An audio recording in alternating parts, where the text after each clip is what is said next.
Everyone see that? Yes. Okay, good. Alrighty. Yes. Thank you. Okay.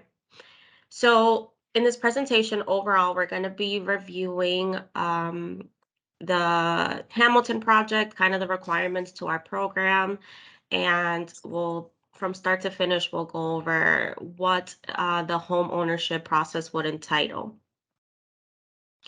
So a quick little introduction about us. We are Essex County Habitat for Humanity, a nonprofit home building organization. We were created back in 1985. And since then, we have created 123 homes. We have built 123 homes. We've rehabbed 43 homes. And what we do is we work in partnership basically with families and volunteers to build affordable housings. The houses are sold to qualifying families, which we will talk more about the qualification soon. And they are all sold with an affordable interest loan to keep it within that affordable housing range. Partnership is the biggest portion basically of what our organization entitles, because this is how we get our projects from start to finish. Our partners are made up of families that are in need of a home, the homeowners that actually end up winning the lotteries, volunteers, local churches, government, businesses, and overall just caring individuals that reach out and they love to work with us, partner with us, and we're extremely grateful for them. A big portion of it is the volunteers and future homeowners that provide a lot of the labor for their own homes and also other projects that we have going on. And we also have individual and corporate donors that provide money and materials to help us build the houses. When we partner with selected applicants, we basically we work with our partners and volunteers to help build your home. We work with our banks and lenders to help provide you with an affordable mortgage with affordable interest rates, and we provide opportunities for you to learn the skills from beginning to end of what home ownership entitles and how to maintain your home throughout its lifespan. Homeowners partner with Habitat. Once you win the lottery, there's a certain criteria that we will get into within the next few slides a little bit more in detail. But overall, basically, each family has to perform 200 to 300 of sweat equity hours, depending on the household size. There's some classes that you have to attend. First-time home buyers is a requirement for all homeowners that win each lottery. And there's a requirement of having about $5,000 in closing costs as a deposit that you should be able to afford. So our types of home usually are labeled as condominiums because they are duplexes, which means you're sharing some common areas that include whether it's some sort of area in the backyard, hallways, roofing, walkways, um, landscaping, and things like that. So basically you're always responsible for having some sort of HOA and HOA account with your neighbors that you have to all come together and manage and use those funds to be able to take care of the common areas that you share. So usually you will own a unit within a duplex, and let's say if you have four neighbors, you guys will all make up the association and manage the HOA account.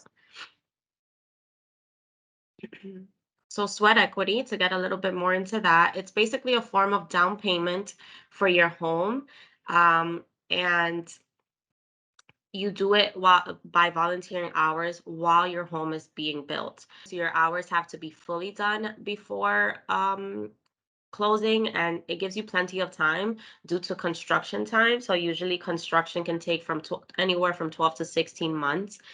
And within those months, you have the time to do these hours before we close on your home. So for a one adult household, it has to be 240 hours. And for a two adult household plus, if there's more than two adults, it's 360 hours. And family members and friends and co-workers are encouraged as well to volunteer for the program so they can go with you, do some hours, and you'll get added on those hours as well to your total of sweat equity hours. So we always say to family, more or less, if you do 16 hours a week, or if you break down those 16 hours with you and a few family members or friends, you can have the hours completed within 3 to 5 months.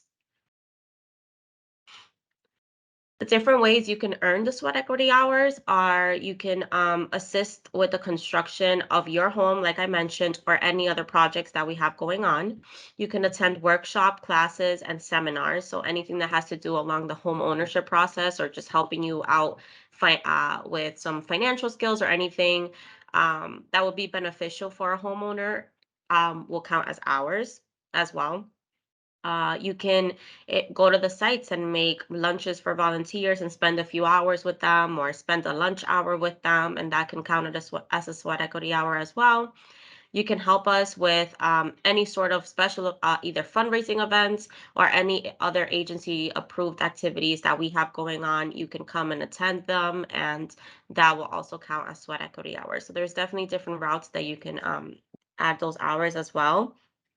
We also have a restore where you can go and volunteer there as well, and that's a good place as well to get your hours in. Since they have a regular 8-hour daily schedule, you can have a flexibility of how long you can be there, and you can get a big chunk of your hours done that way as well. Some example of the education classes that I was referring to would be budgeting and financial management, the first time home buyers, which is required. There are certain courses of how to maintain your home, how to manage the finances of your home, any sort of HOA training, condominium trainings, which towards the end of your closing, I will set up for you.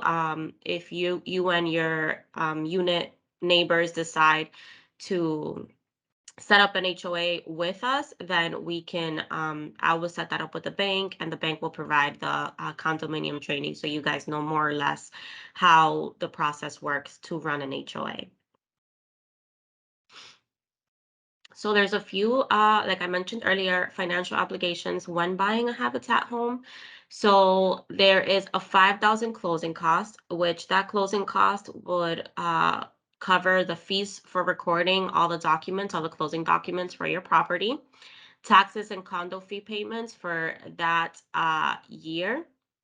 So look, and when I say the condo fee payments, it's just the condo fee payment for that initial month that you will be moving in, to give you an idea of how much money you should be putting in the HOA, and then you would continue to do that monthly. Taxes will be paid, the attorney fees would be paid, and the first year of your insurance premium will also be included in that $5,000 closing cost. And if there's any sort of difference, then we just look for ways to help you manage and where you should pay that money if there's any bills and things like that. If not, then we just refund what is left over. And for a monthly payment, there's obviously an obligation towards your mortgage principal and interest through the lender. There is property taxes, which is a lifetime payment, and the cost goes up yearly. Homeowner insurance, which is also another lifetime payment. So we'll pay the first year, and then when the next year comes up, you will be receiving the invoice at your home, and you would just renew the policy. And then there's condo fees that are monthly as well, and that's a lifetime payment as well. So this more or less breaks down the targeted income that's required to be eligible for this specific project in Hamilton. So we included family sizes between 3 and 6 because these are going to be 2 bedrooms that are going to be built at this moment. But we have minimum household income and maximum household income based on the size. And we usually get these numbers do come from the 2022 HUD income levels limits that the state basically provides, that we have to follow. So this is, you have to fall within this range to be able to qualify for one of our homes.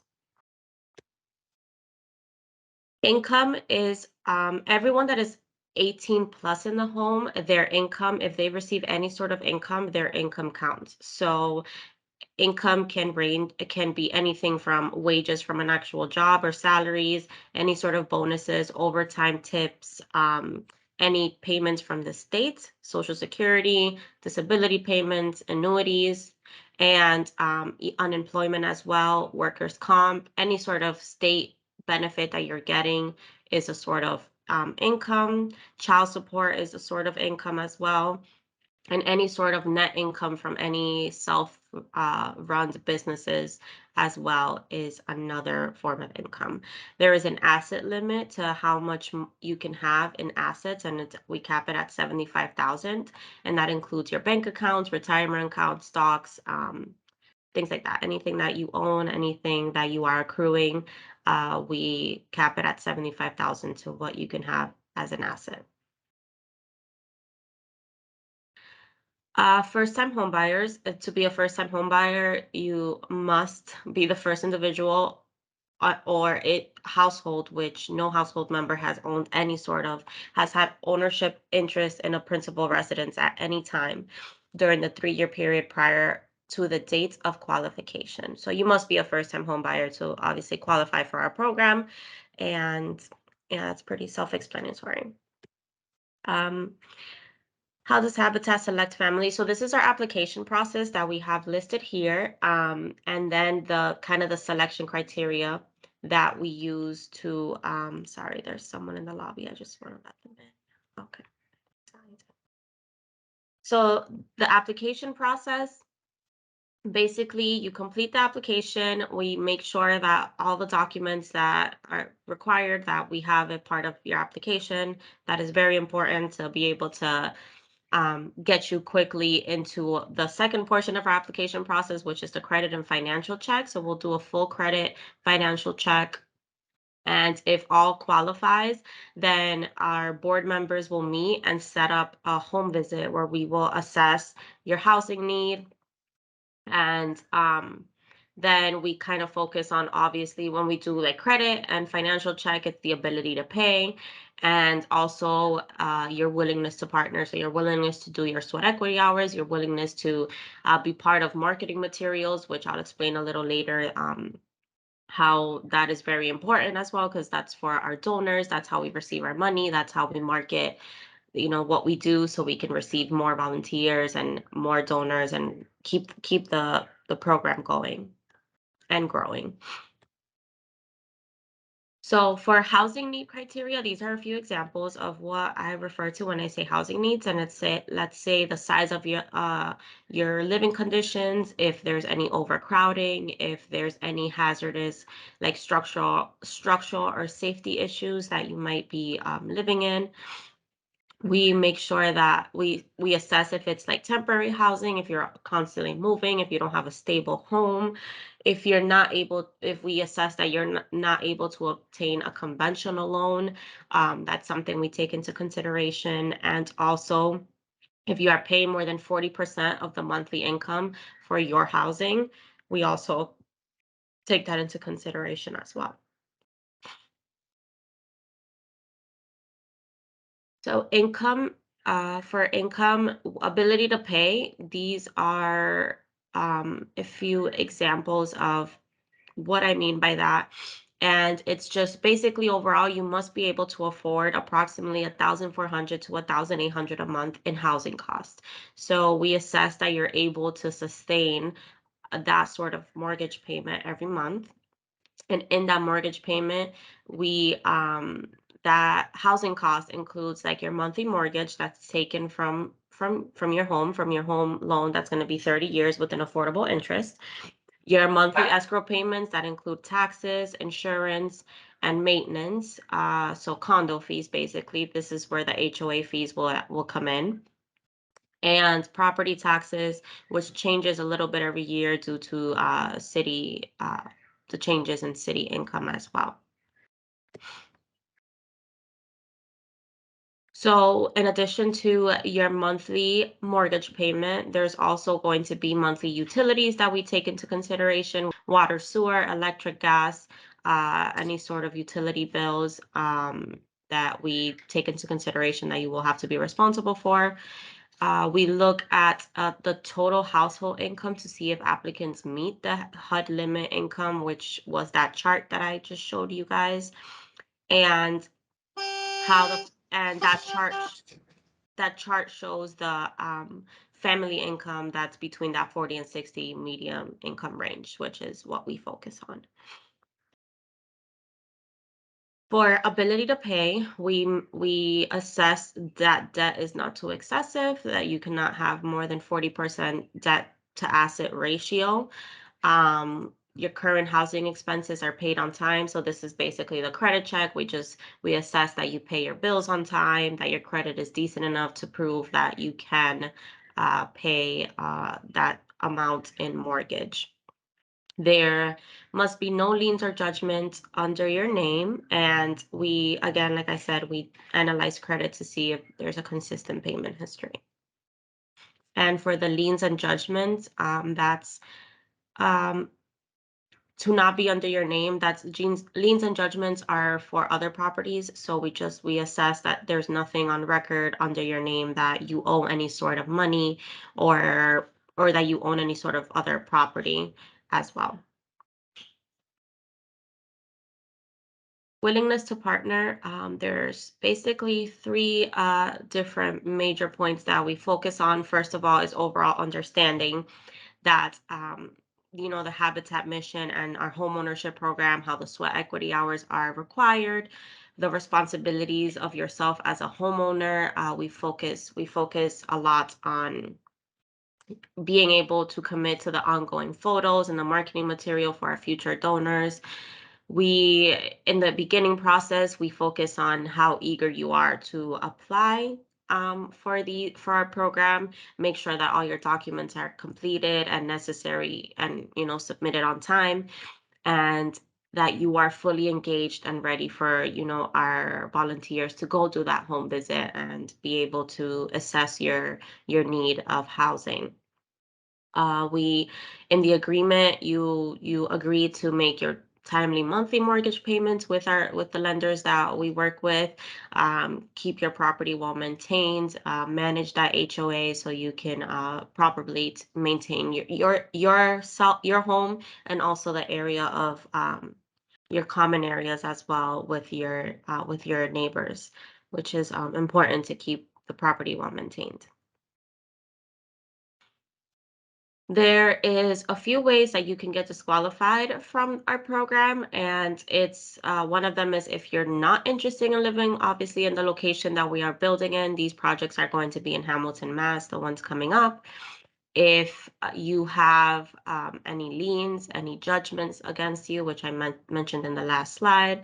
If you are in the middle of a lawsuit that will not be settled within the year of the construction of your home, and if you are not the applicant and if you want to apply for someone else.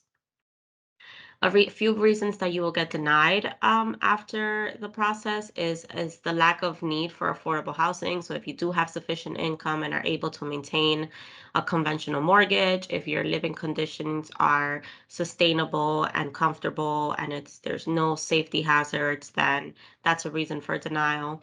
If you have a high to debt income ratio, which I mentioned, that 40%, if it's higher than that 40% income ratio, and your lack of ability to pay the habitat home, either due to insufficient income, too much debt, or history of inability to meet financial obligations, which will be shown in the credit report, or the inability to save and pay for that $5,000 closing costs. So for the Hamilton project, we have a deadline of August 31st for our applications. Our applications are all online as well. You can submit them electronically, or you can print them and submit the required documents via mail, or you can drop them off at our Danvers office. Incomplete applications will not be processed. If there is any documents that you are missing, I will be reaching out to let you know initially what documents we are missing. And again, but there will still be that August 31st deadline where you have to submit those documents for your application to be considered. And we just ask that you're flexible and you respond quickly to our request so we can keep you in our pipeline of applications and for interviews once we do those home visits as well. We want you to know that some families do apply 3 or more times before they become eligible. Sometimes, if you know that, whether once you find out reason for denial, there's things that you can change, whether it's bettering your credit, maybe lowering your debt. And, some families have applied twice, 3 times, 4 times after denial, and, they still are able to get into some sort of lottery process. We want to work with you. If you're not accepted the first time, we encourage everyone to apply again. If if there's any sort of income review and credit check, you hear with us within 30 days once you completed your application. So within like a month, we let you know that we're going to be doing that credit and background check. There'll be some documents and things that you will have to approve for us to do that, and that's something that is required for a completed application. The entire application process can take up to 4 months. So that's beginning process of submitting all your documents to the credit check, to the financial checks, and then to the home visit. We plan to have selected the families that are going to be approved and in the lottery by December of this year. Excuse me.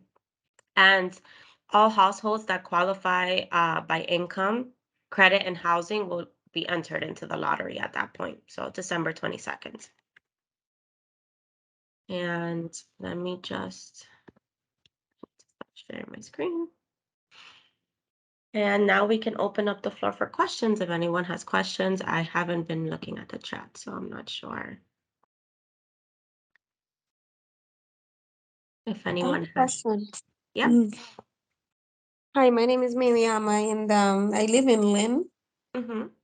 And I just found out about this, session like 2 days ago. And my question is, in the beginning, you mentioned about people that have to participate in building the house. Yep. Is that mandatory or is optional? No, it's mandatory. So that's your sweat equity hour. So you have to be part of the process of volunteering for the setup, the building of your home. And if for whatever reason there's no hours, which won't be uh, won't be a thing, but if for whatever reason there's not as much availability at your site at the time, we have other sites, other construction sites that you should be volunteering at as well.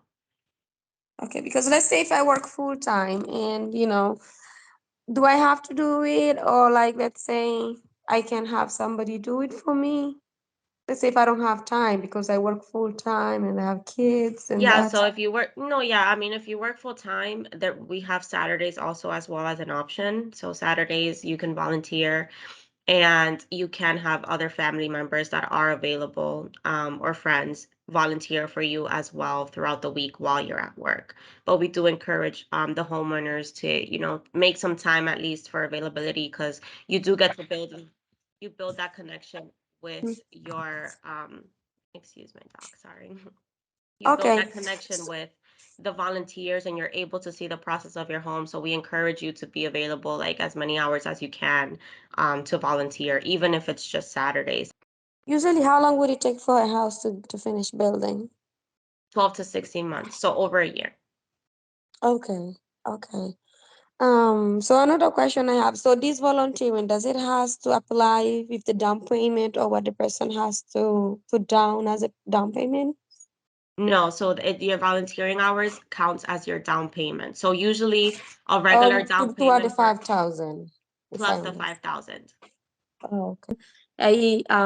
Is there a way that we can receive the application like that you have to submit now, like the PDF document, like through email? So if you go to our website and you go to the homeownership opportunities, you'll see the application there. Okay. So Okay, you'll and is there like an email that we submit it to through online, or like I know you said we can send it to the Denver's office. Is there there, like an yeah, there's two email? options. So whatever you feel more comfortable, you can print the application and do it and submit the documents, but there is an option to submit it online as well. Okay, and the required document would be on the application. Yes, there's a Everything list that we of, need to submit with the application. yep. Okay. The three-bedroom, there's a question from Alex. Will there be 3 bedrooms for this build? Are we talking about the Hamilton build there? If it's the Hamilton build, yes, there are 3 bedroom homes in that build. Oh, okay. So there might not be more than 3 bedroom for now available.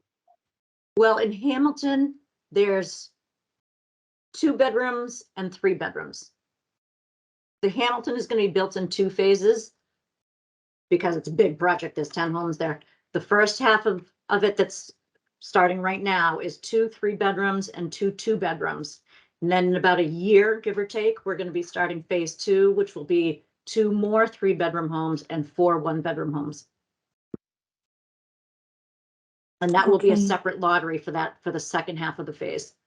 So this current application that you'd be submitting for the first half of Hamilton is for either a 2 bedroom or a 3 bedroom. And there's another question, what is the criteria for overcrowding? So um, basically we look at the amount of people living in the home, the bedrooms available, the conditions of how everyone is living and, sleeping and sleeping arrangements. So just there's really no criteria. It's a case to case basis where we go in and that we analyze basically how you're living and the need that you need for housing and to not as comfortable in where you're at. So it's a case basis. So once we do your home visit, we'll get more of an idea of how you and your family are living. Is a question. If there is a change of employment between the process, yes, that can affect the qualifications. I mean, obviously, it would have to be for it to be like disqualification. It would have to be some sort of drastic change. But we do tell our applicants that once you submit your initial application, if there is any um, changes throughout the process, whether it's a new job or anything, to please notify us. And we encourage families to not, make any excessive purchase or get into any sort of excessive debt through the application process, because that can also cause any disqualification if you don't make the income requirements anymore.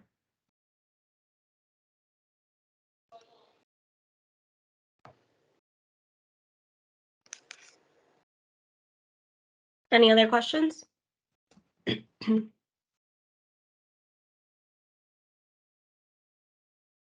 I think it's safe to say presentation went good. But if you do have any questions, I'm the director of affordable housing. You guys can reach out to me. My name is Angela Moretta. My information is online as well. And you can email me with any questions, but Sally did create a very, very detailed, amazing homeowner tab for the Hamilton project that we're doing, which is what we just went over. So online you will find the forms that I emailed you, the layouts of the home. You would find the requirements again. Everything is listed, applications, documents that need to be submitted with applications. There's multiple links. So if you spend some time reading those documents, you'll get even more of a better idea if you qualify. And like I said, you can submit applications online or you can submit the applications via mail or drop them off in person.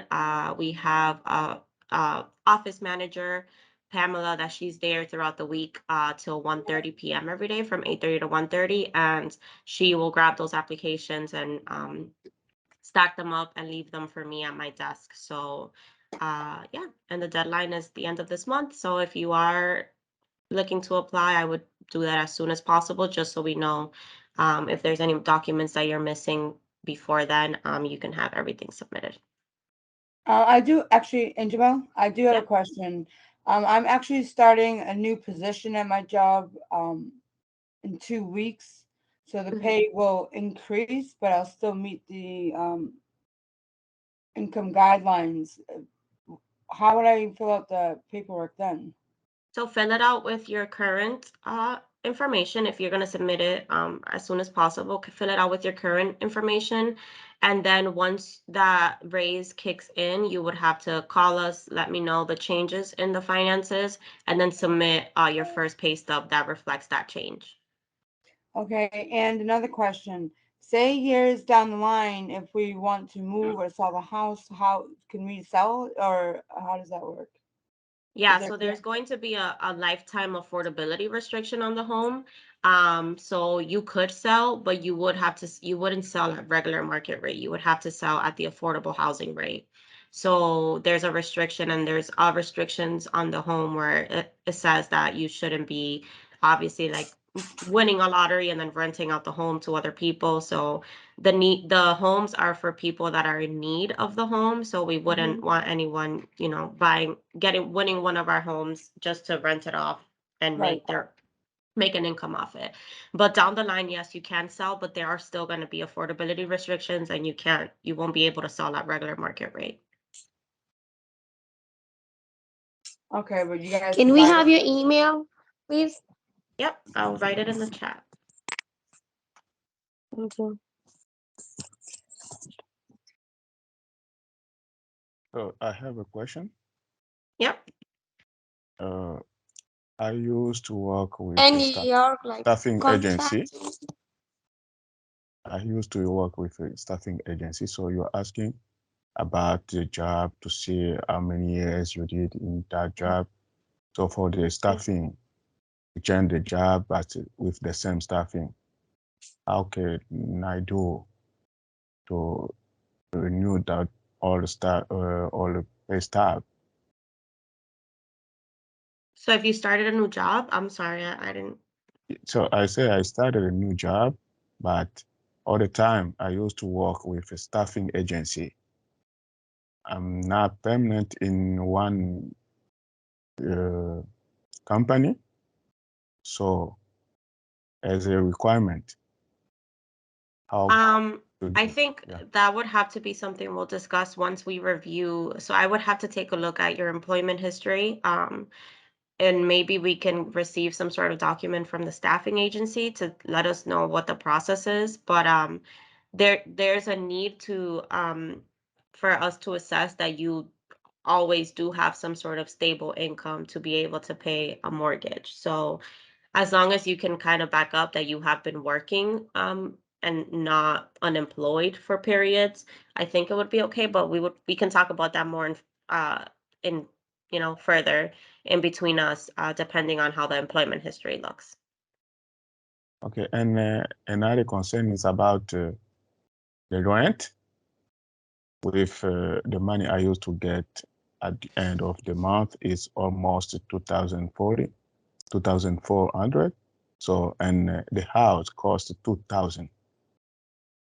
I I get only four for my uh, gas, phone, and then so it's more than the 40% you told us. Yeah, so maybe we can take a look, but maybe then you don't qualify within the income range because there's a certain that minimum income range should still be able to cover the mortgage based on the household size. So if there's a big difference in yours, then maybe that means that you don't fall within the range. Yeah. Um, I once have the another application, question. yep. Sorry. How much is the monthly fees? I know you brought it up, but you didn't say how much it would be. So it varies. It varies depending on, the common areas and what bills are entitled to the common area. So, example, we have a unit right now that they share like a common hallway where they share a common electric bill. So like we would take that into consideration, whether it's like $30, $40 a month. But so we usually include like trash removal that usually you would have to pay. We include some sort of money for any sort of repairs that might come up. Even if they don't, at least it'll be a bank that you'll be accruing. So we kind of do an estimate based on the cost of your home. and it varies for every home. Usually, sometimes it can be anywhere in between 180 to like 240 a month, 260 a month, around there. So it depends on the sizes of the home and the requirements of the monthly maintenance. And you'll get that information more towards closing. Once we have the mortgage, you have the mortgage payments set in, we'll come up with an HOA fee that we suggest you and the other homeowners to be putting into that every month so you can keep up with the property management.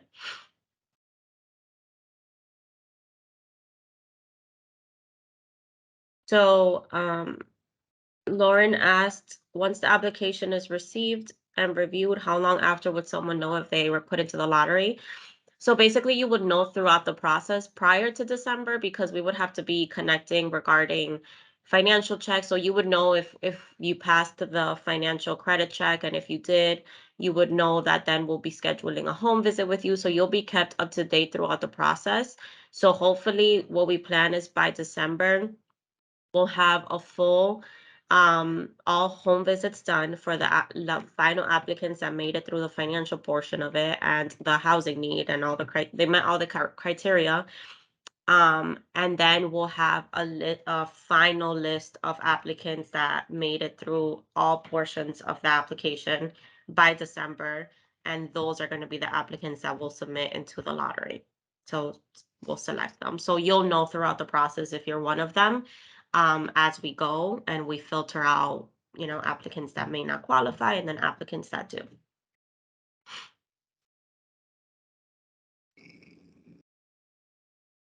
Any other questions?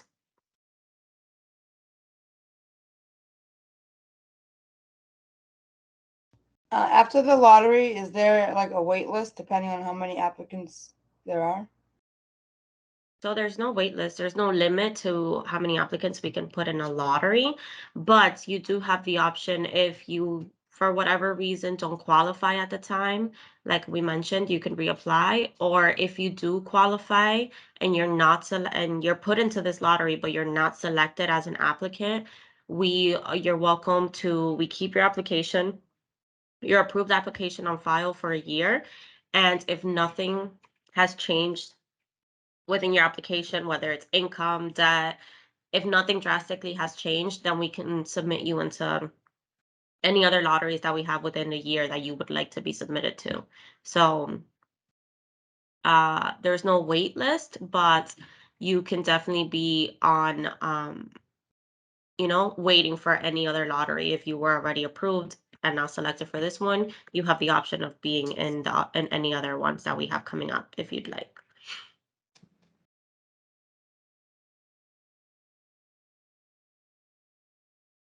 Anybody else? Another question I had, so let's say somebody get this. So what would be their monthly payment approximately? Or does it matter if for the income? Depends on their income? Yeah, so it's assessed by income, but also it matters the size of the home and things like that. So the mortgage price would, like the mortgage loan, so the sale of the home will determine how much the home will be. So since it's like 2 bedroom and 3 bedrooms, depending on the lender and depending on your income, we put you within, so we max you so you're not paying more than the 30% of your income range, but it all depends on the sizing of the home that you win and the price of the home. So that's why we put 1,400 to 1,800, because that's kind of the range that still keeps it within that 30% cap, depending on your income though. So it varies per person. Okay. Thank you. Yep. And Lauren, yeah, so if you are an applicant that was put in the lottery, you will have information of when the lottery will be. So we'll send you that directly and you will know when and where to meet. We'll do the lottery. You'll see the process. You'll see if you were selected or not. And then at that point, you can decide if you want to wait and do any other future lotteries as well. So you would have the information when the time comes.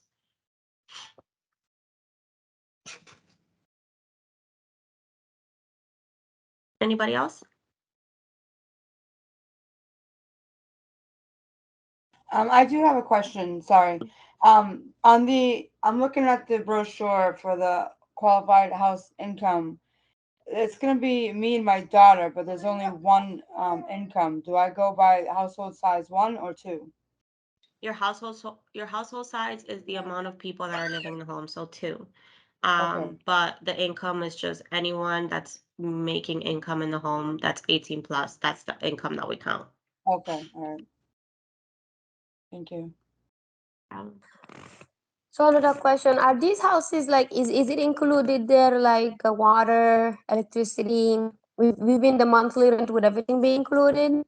No, so you'll receive the breakdown of what your monthly mortgage payment is, and then how much you should be paying. How like water will be separate, utilities are separate, and then you have the HOA fees. So it again, and that will all fall within the What would be 1,400. the HOA? What does stand for? That's for the common areas that you share. So that's the homeowner association that we set up for you and your neighbors. So that's like the monthly bills for, let's say, trash removal, for maintenance of like cutting the grass or snow removal, um, things like that.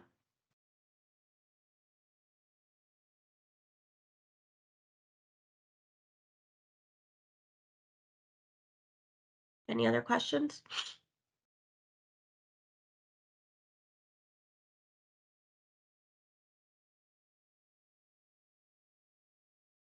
Okay, so I think safe to say, good session. Thank you everyone for coming.